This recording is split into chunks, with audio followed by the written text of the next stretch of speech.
Hi friends, welcome to voice of the people.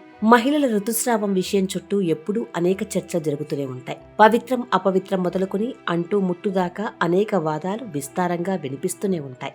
ఈ రోజుకి ఆడపిల్ల రజస్వల అయితే అదో వేడుకగా జరుపుకునే సమాజంలో మనమున్నాం. అయినా సరే ప్రతి నెల ప్రకృతి సహజంగా వచ్చే నెలసరి విషయంలో మాత్రం కుటుంబంలో స్నేహితుల మధ్య రహస్యంగా చెప్పుకోవాల్సిన విషయంగానే ఈ రోజుకి ఉంటోంది. ఇది ఇంకా రహస్యంగా చెప్పుకునే విషయంగా ఉంది కాబట్టి ఋతుస్రావం సమయంలో పాటించాల్సిన పరిశుభ్రత విషయం కూడా నిర్లక్ష్యానికి గురవుతోంది. ఈ నేపథ్యంలో సుప్రీంకోర్టు నెలసరి సమయంలో ఆరోగ్యంగా ఉండటం కూడా మహిళల ఒక ప్రాథమిక హక్కుగానే గుర్తించింది. ఈ మంచి తీర్పును స్వాగతించాల్సిందే. రాజ్యాంగం ప్రసాదించిన జీవించే హక్కు, విద్యా హక్కులో భాగంగా నెలసరి సమయంలో ఆరోగ్యంగా ఉండటం మహిళల ప్రాథమిక హక్కు అని సుప్రీంకోర్టు స్పష్టం చేసింది. 6 నుండి 12వ తరగతి వరకు చదివే అడల్సెంట్ గర్ల్స్ కోసం కేంద్రం రూపొందించిన పాఠశాలలకు వెళ్లే బాలికల కోసం ఋతుక్రమ పారిశుధ్య విధానాన్ని దేశవ్యాప్తంగా అమలు చేయాలని జస్టిస్ బేబీ పార్తీవాలా, జస్టిస్ ఆర్ మహదేవన్తో కూడిన ధర్మాసనం సూచించింది. అందులో భాగంగా పట్టణ గ్రామీణ ప్రాంతాల్లో ఉన్న అన్ని ప్రభుత్వ, ప్రైవేట్ స్కూళ్లలో మగపిల్లలకు, ఆడపిల్లలకు వేరువేరుగా టాయిలెట్స్ ఏర్పాటు చేయాలని, వాటిలో ఉపయోగించడానికి వీలయ్యే నీటి కనెక్షన్ ఉండేలా చూడాలని, విద్యార్థినులకు పర్యావరణ హిత శానిటరీ నాప్కిన్లు ఉచితంగా అందించాలని, అందుబాటులో ఉంచాలని దేశంలోని అన్ని రాష్ట్రాల, కేంద్రపాలిత ప్రాంతాల ప్రభుత్వాలను ఆదేశించింది. ఈ తీర్పును అమలు చేయకపోతే ప్రైవేట్ స్కూళ్ల గుర్తింపును రద్దు చేయాలని, ప్రభుత్వ పాఠశాలల్లో అమలు చేయకపోతే అందుకు నేరుగా రాష్ట్ర ప్రభుత్వాలను బాధ్యులను చేస్తామని హెచ్చరించింది. పాఠశాలల్లో స్టూడెంట్స్కు ఉచితంగా శానిటరీ నాప్కిన్లు అందించాలని, కనీస పారిశుధ్య సౌకర్యాలు ఏర్పాటయ్యేలా చూడాలని కోరుతూ దాఖలైన పిటిషన్పై విచారణ జరిపిన సుప్రీంకోర్టు ఈ తీర్పును వెలువరించింది. మనిషి గౌరవంగా బతకాలన్నా, జీవించే హక్కును పూర్తి స్థాయిలో అనుభవించాలన్నా అది చదువు ద్వారానే సాధ్యమని తేల్చి చెప్పింది. ఇంతటి కీలకమైన చదువులకు ఋతుక్రమంపై సరైన అవగాహన లేకపోవడం వల్ల, పాఠశాలల్లో సౌకర్యాలు లేకపోవడం వల్ల చాలా మంది బాలికలు దూరం కావాల్సి వస్తోంది.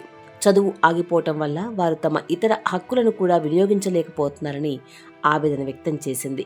దేశంలో 23% మంది ఆడపిల్లల డ్రాపౌట్స్కి సరైన మరుగుదొడ్లు, నీటి వసతి లేకపోవడమే కారణమనేది ఒక వాస్తవం. 2025 ఒక్క సంవత్సరంలోనే ఋతుస్రావ సమయంలో సరైన సౌకర్యాలు లేని కారణంగా 10 లక్షల మంది ఆడపిల్లలు చదువుకు దూరమయ్యారనేది అంగీకరించాల్సిన వాస్తవం. పాఠశాలల్లో ఋతుక్రమ ఆరోగ్య నిర్వహణా చర్యలు లేకపోవడం వల్ల బాలికల విద్య ఆగిపోకుండా పలు కీలక ఆదేశాలను ధర్మాసనం జారీ చేసింది. గ్రామీణ, పట్టణ ప్రాంతాల్లోని ప్రభుత్వ, ప్రైవేట్ పాఠశాలన్నింటిలో ప్రమాణాలకు తగినట్టుగా తయారు చేసిన పర్యావరణ రహిత శానిటరీ నాప్కిన్లను ఉచితంగా అందుబాటులో ఉంచాలని అన్ని రాష్ట్రాల, కేంద్రపాలిత ప్రాంతాల ప్రభుత్వాలను ఆదేశించింది. వాటిని కూడా మరుగుదొడ్ల ప్రాంగణంలోనే వెండింగ్ మెషిన్ల ద్వారా అందుబాటులో ఉంచాలని, అలాంటి అవకాశం లేని చోట ఒక నిర్ణీత ప్రదేశంలో నిర్ణీత అధికారి వద్ద లభ్యమయ్యేలా, అంటే టీచర్ లేదా ప్రిన్సిపల్ దగ్గర లభ్యమయ్యేలా చూడాలని చెప్పింది. ప్రతి పాఠశాలలోనూ ఆడ, మగ పిల్లలకు వేర్వేరు మరుగుదొడ్లు, నిరంతర నీటి సౌకర్యంతో ఉండేలా చూడాలని ఆదేశించింది. అలాగే పాఠశాలలో ఇప్పటికే ఉన్న, కొత్తగా కట్టబోయే మరుగుదొడ్లను విద్యార్థుల గోప్యతను కాపాడేలా దివ్యాంగులతో సహా పిల్లలందరి అవసరాలకు అనుగుణంగా ఉండాలని స్పష్టం చేసింది. పాఠశాలలో ఉన్నప్పుడు నెలసరి వస్తే బాలికలు ఇబ్బంది పడకుండా అత్యవసర చర్యల్లో భాగంగా అన్ని పాఠశాలలు ఋతుక్రమ ఆరోగ్య నిర్వహణ కార్నర్లు ఏర్పాటు చేయాలి. వాటిలో అదనపు లోదుస్తులు, అదనపు యూనిఫారాలు, వాడిన శానిటరీ నాప్కిన్లను పారేయడానికి వీలుగా డిస్పోజబుల్ బ్యాగులు, ఇతరత్రా అవసరమైన అన్ని వస్తువులను ఆయా కార్నర్లలో ఉంచాలి.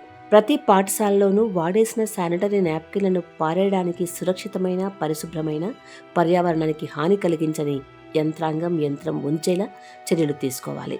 ఋతుక్రమ ఆరోగ్యం, యవ్వన దశపై అవగాహన, శిక్షణ అనే అంశంపై పాఠ్యాంశాల్లో మార్పులు చేయాలని, నెలసరి సమయంలో యవ్వన దశలో వచ్చే మార్పులు, ఆరోగ్య సమస్యలతో కూడినటువంటి పాఠ్యాంశాలను చేర్చాలని National Council of Educational Research and Training, State Councils of Educational Research and ట్రైనింగ్లకు ఆదేశాలు జారీ చేసింది.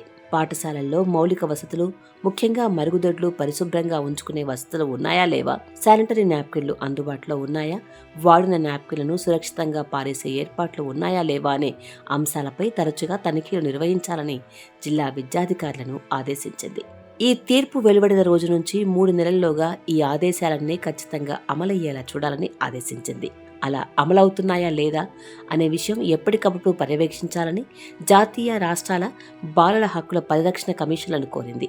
పురుష టీచర్లు, విద్యార్థులను సైతం చైతన్యవంతులను చెయ్యాలని చెప్పింది. చెప్పాలంటే సుప్రీంకోర్టు చాలా మౌలికమైన సూచనలు చేసింది. నిజంగా కోర్టు ఆదేశాలను ప్రభుత్వాలు, పాఠశాలల యజమానులు అమలు చేస్తే సరైన మరుగుదొడ్లు, శానిటరీ ప్యాడ్స్ లేని కారణంగా చదువులకు దూరమవుతున్న ఎంతో మంది అమ్మాయిలు తిరిగి చదువుకునే అవకాశం ఉంది. ఆచరణలో ఇది ఏ మేరకు అమలవుతుందో చూడాలి. ప్రభుత్వాలకు ఆడపిల్లల పట్ల ఎంత చిత్తశుద్ధి ఉందో ఈ తీర్పు అమలుతో తేలిపోతుంది.